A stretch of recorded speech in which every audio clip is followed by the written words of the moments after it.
Hi everyone, welcome. When Tracy asked me to share my wellness journey for lived experience, I took it as an opportunity to reflect on the past 6 years and capture it all in writing. It was an opportunity to see how far I've come. Let me tell you, it's been quite a ride, filled with lessons, challenges, and breakthroughs. Would you like for me to share it with you? I would love to read it out loud. Let me take you back to a pivotal moment, one of transformation, healing, and discovery. It's a journey filled with lessons that challenge everything I thought I knew about health, well-being, and the delicate balance between mind, body, and spirit. Like many life-challenging stories, mine began with someone I dearly love, my husband, Tom. His health wake-up call was expected, but it was unsettling still and impossible to ignore. It was the moment that led us down a path of curiosity, revelation, and untimely change. But here's the thing. This journey didn't just improve his well-being. It reshaped mine entirely. In ways I never anticipated, it pushed me to question, to learn, and to grow.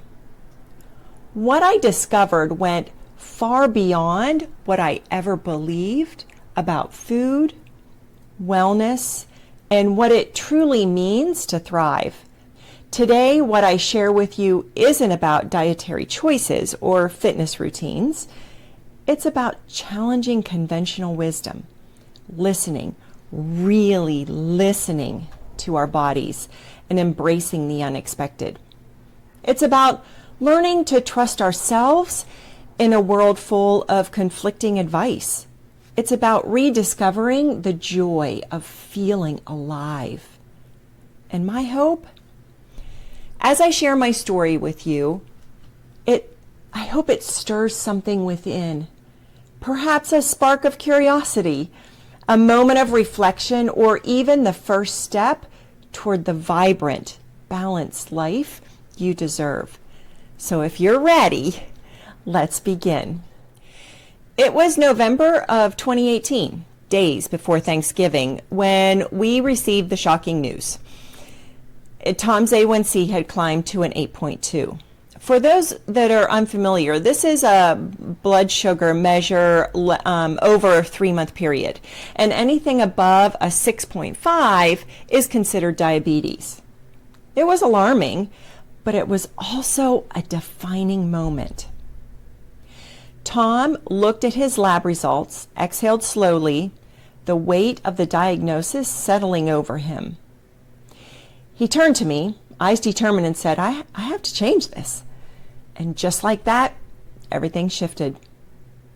Tom was truly shaken. He watched his mother and uncles suffer from diabetes. He didn't want the same for himself. He said over and over again, I choose life. I choose life over temporary indulgences. By eliminating sugars and starches, turning away from those familiar comforts of breads and pastas, sweets too, he made a commitment to his long-term health. He wanted to live for his children and his future grandchildren. He ate eggs and kale for breakfast every day. Lunch was some kind of leftovers, and we had already omitted starches for the most part at dinner, and so his lunches were a continuation of the previous night's dinners. Rarely did we eat out. We did, but rarely. His change was astonishing.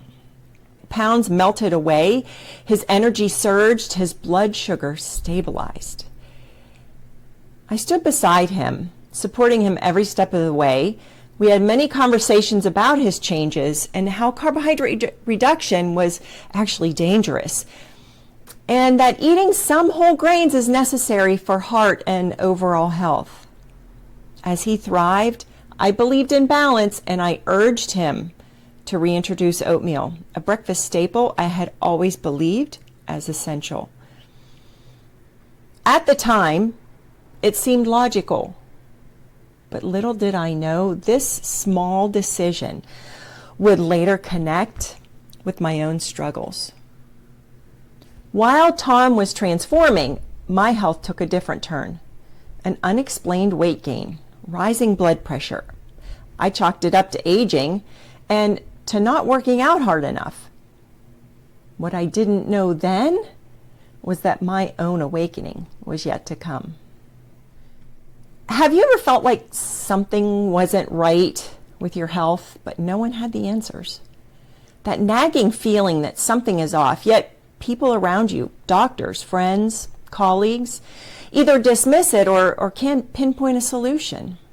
Well, summer of 2020 arrived, and with it, a realization that shook me to my core. My weight reached 215 pounds, the highest I had been since I was pregnant, and I just felt lousy, lethargic, bloated, defeated.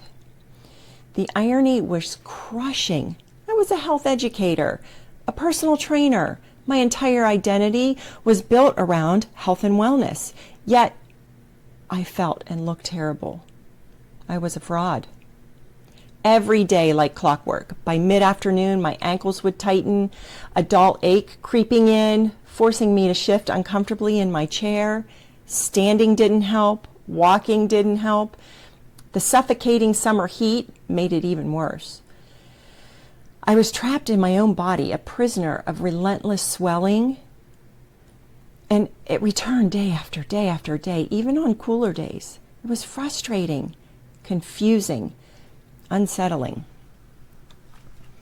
A colleague noticed and asked me if I was okay. I waved off the concern, blaming the heat, but deep down, I knew that wasn't the real issue.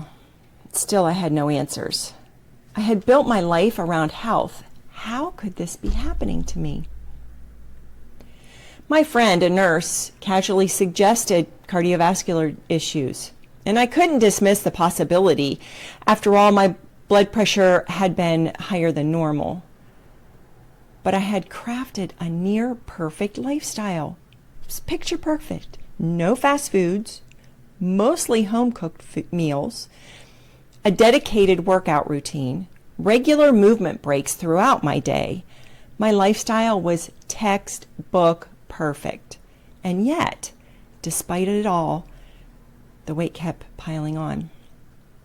So, I doubled down. I trained harder. I biked longer. I tweaked my diet again by decreasing calories even more. But nothing worked. I thought I was doing everything right. Does that sound familiar? The worst part, I blamed myself. I felt like such a fraud. How could I help others when I can't even help myself? Then one day, everything changed because of a random Facebook ad. This doctor from Texas was speaking directly to women advocating fasting and grain-free living. Her message defied everything I had been taught, everything I read, every nutritional guide I had followed. She challenged decades of conventional wisdom, shaking the very foundation of my education. But something about her words resonated with me. She made me pause. I was skeptical. Who wouldn't be? But I was also desperate. So I gave it a shot. I listened to her podcast, scoured her website, and subscribed to her program. Lifetime member right here. For the first time ever, I started fasting on purpose, following a 16-8 method, deliberately skipping breakfast. That meant no oatmeal, no toast, no carefully measured carbohydrates. Once I had already reduced starches at lunch and dinner, cutting them out really wasn't hard. Then within weeks, something shifted. I felt different, lighter. The swelling in my legs disappeared. My energy surged back, and it was just amazing. I finally felt good. I could hear the skepticism, the objections from others. Skipping breakfast? You're the most important meal of the day, but oatmeal's good for you. And believe me, I thought the same thing. I was doubting myself. And about a month into my new routine, though, nostalgia broke free. I missed my old comfort. I made a bowl of oatmeal, which was a half a cup of rolled oats, which is less than the recommended amount. So I cooked the rolled oats, and then I put my generous scoop of peanut butter and some raisins and skim milk to top it off. The moment was familiar and reassuring. Before I finished the bowl, though, I knew I was in for another recovery ride.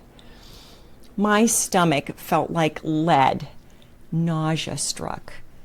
By the afternoon, the swelling returned to my legs. What had I done? That was my aha moment. Oatmeal wasn't serving me. It was actually harming me. The realization was unsettling, but also liberating. My body had been trying to tell me this all along, but I didn't listen. Oatmeal, something I once viewed as the pinnacle of health, was causing the swelling. Unfortunately, the damage lingered. It took 2 weeks for that inflammation to subside again. 2 weeks after one bowl of oatmeal. But once I was back on track, curiosity took over. Was it just oatmeal?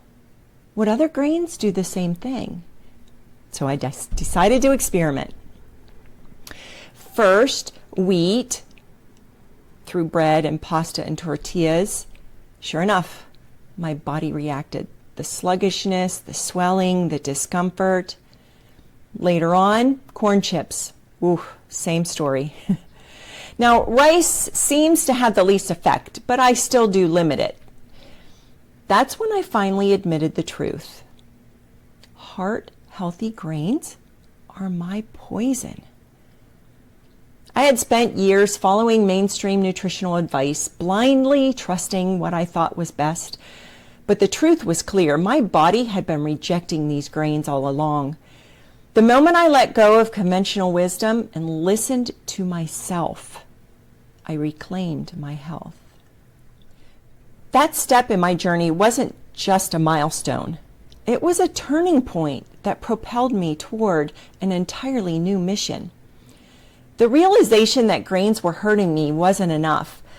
I craved confirmation, evidence, something concrete that would validate what I was experiencing. But where could I turn? Who had answers? What books would provide trustworthy insights? And among the sea of voices, which experts do I believe? In my pursuit of clarity, I discovered Dr. Ben Bikman, a renowned researcher and professor whose work aligned perfectly with my own experiences and observations over the past several months. His book, Why We Get Sick, landed in my hands in December of 2020, and what I read was groundbreaking for me. Bikman laid bare the intricate connection between metabolic health, inflammation, and diet, painting a picture so clear that everything I had been feeling suddenly made perfect sense.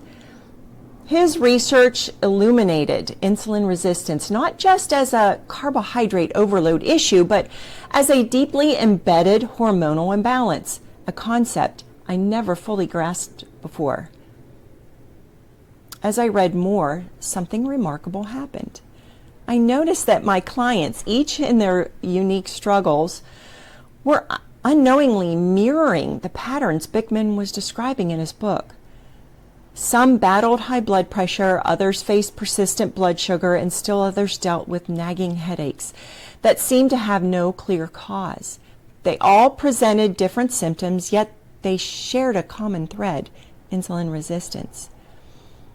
I was witnessing the evidence unfold in real time right before my eyes. And when I recommended a low-carbohydrate diet, their symptoms disappeared as well. It was remarkable.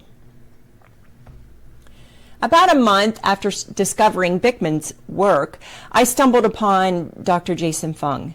His books, The Obesity Code and The Diabetes Code, became my next deep dive.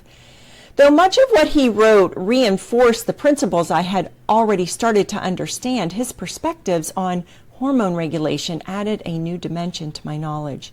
What struck me most about how interconnected hormones truly are, how insulin not only dictates glucose utilization, but influences fuel selection and overall metabolic function. I was beginning to see insulin in a new light.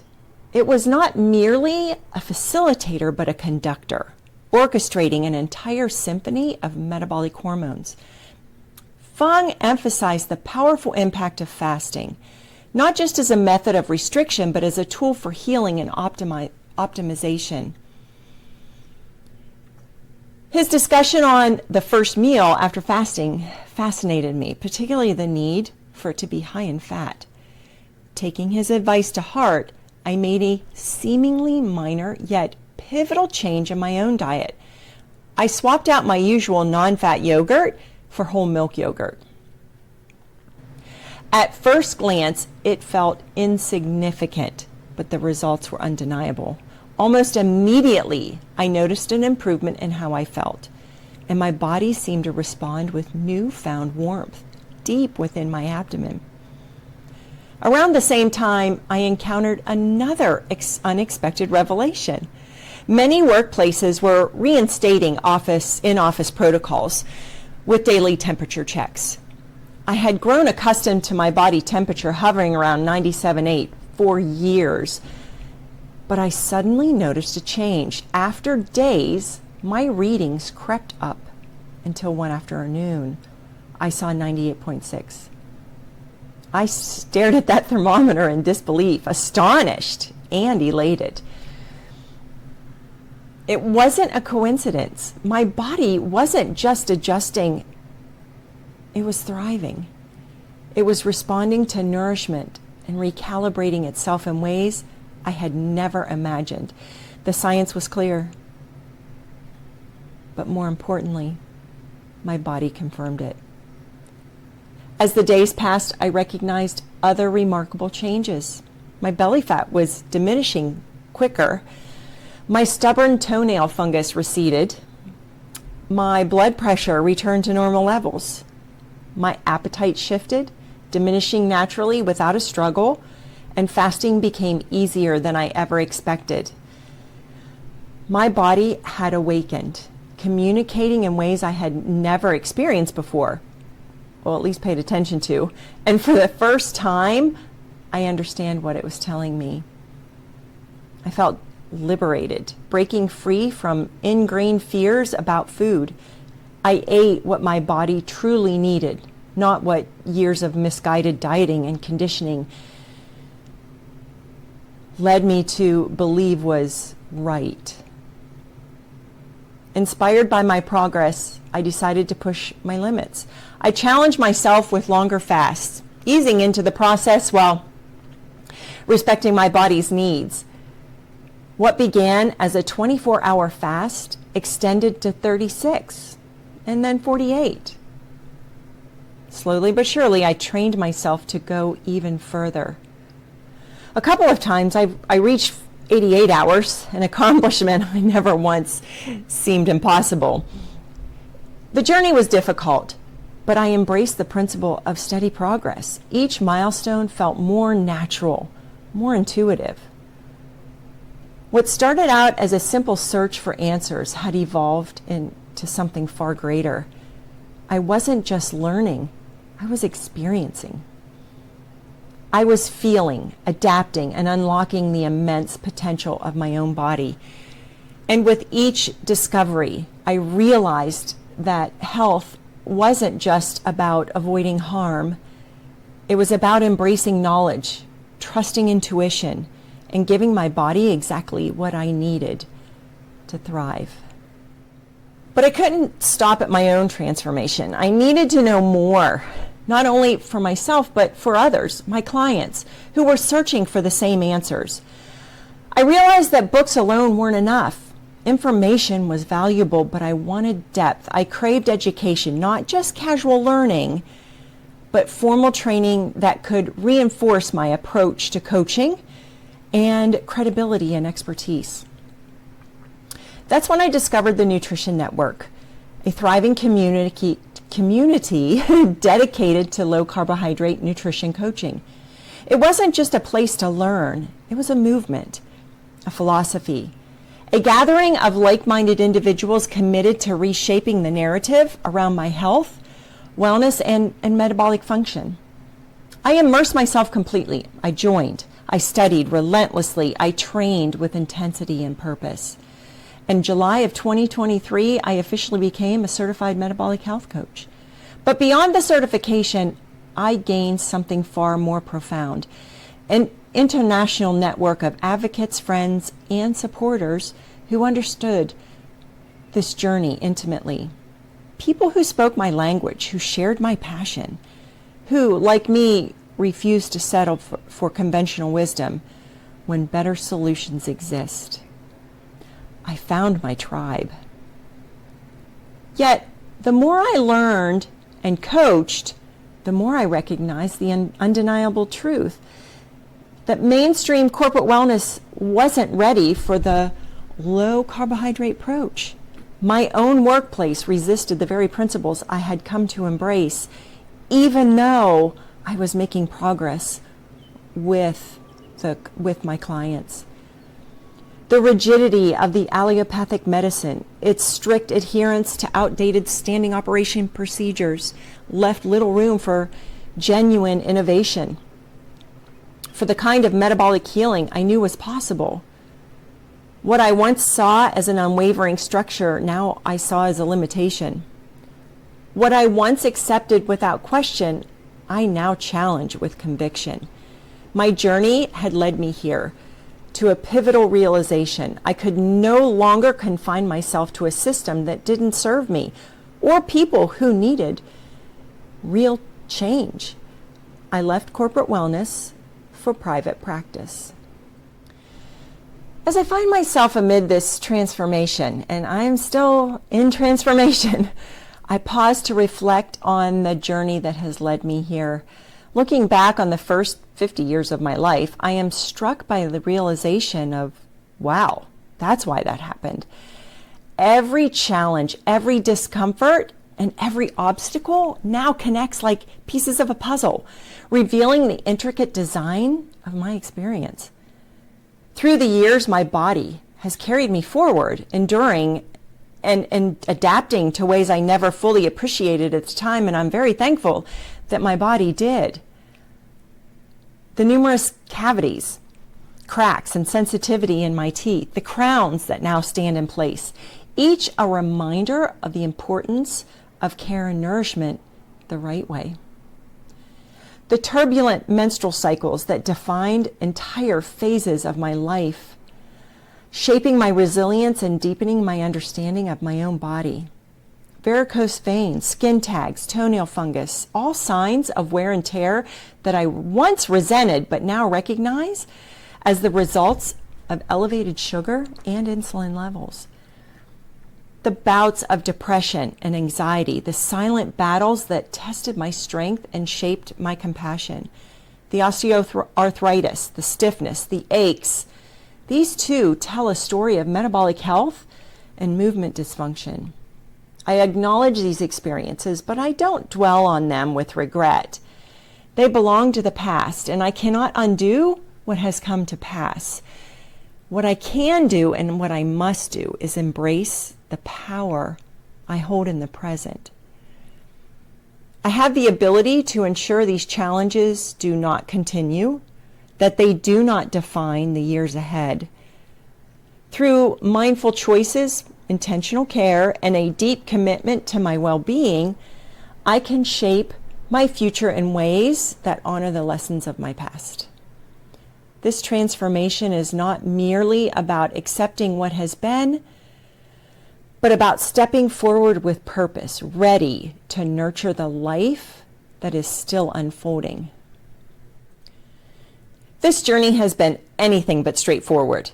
It's been messy, challenging, transformative, but rather than blindly accept what I was taught, I made informed decisions based on the intelligent dialogue I had with my own body. Insight. For years, I operated under the assumption that health was a formula, a set of rules to follow with strict precision. But as I navigate my own experiences, I realize that health isn't a prescription. It's a conversation. It's dynamic, ever-changing, deeply personal, and often unpredictable. What worked yesterday might not work tomorrow. What I once believed to be true had to be questioned and re-examined in the face of new information and shifting circumstances. Another pivotal moment in this journey came when I decided to experiment with a continuous glucose monitor, a CGM. I wore it for 2 weeks, simply observing how my blood sugar fluctuated throughout the day. Quite honestly, the experience was uneventful. My levels remained steady, hovering in the mid-90s, offering me no dramatic revelations. It did affirm that I was eating properly, though. But I started to wonder if the tool had anything valuable to teach me at all. But towards the end of the experiment, curiosity got the best of me, and I decided to test my body's response to something undeniably indulgent. I went to Dairy Queen and ordered my favorite peanut butter parfait, a treat I had always loved but never really questioned beyond its immediate pleasure. Within 30 minutes, my blood sugar spiked to 179, followed by a splitting, when I say splitting headache that left me miserable for hours. My body, remarkable in its ability to recover, thankfully, soon stabilized and my blood sugar and the headache disappeared, but my brain did not bounce back so easily. For 2 weeks, I wrestled with intense cravings, resisting them with difficulty. It wasn't just a desire for more sugar, it was an addictive pill, an internal battle I hadn't expected. That small experiment revealed an undeniable truth. My body and brain react to sugar in ways that is far more complicated than simple enjoyment. Since then, I approach dessert with caution, mindful of the consequences that extend far beyond the fleeting pleasure of that single bite. And yet this journey is far from over, and there's one truth I've come to understand. It's that health is not a rigid set of rules to follow. It's dynamic, it's personal, it's constantly evolving. It's a conversation, a relationship with our bodies. It's about learning to truly listen, questioning old beliefs, and making choices that empower rather than restrict. Do I want to deal with this inflammation, the sluggishness, the effects, the recovery? Those are questions I often ask myself. The year 2024 reinforced a few lessons for me. Despite maintaining a low-carb carnivore approach, I inexplicitly gained 30 pounds. My body fat continues to accumulate. My legs swell, and the struggles I thought I conquered resurfaced. And so I'm returning to the lessons I gathered, questioning everything anew. I'm rereading books, revisiting research, and examining every piece of knowledge with fresh eyes, wondering if I had overlooked something crucial. Well, here's the reality. No journey is identical. There is no singular path to wellness. What works for one may not work for the other.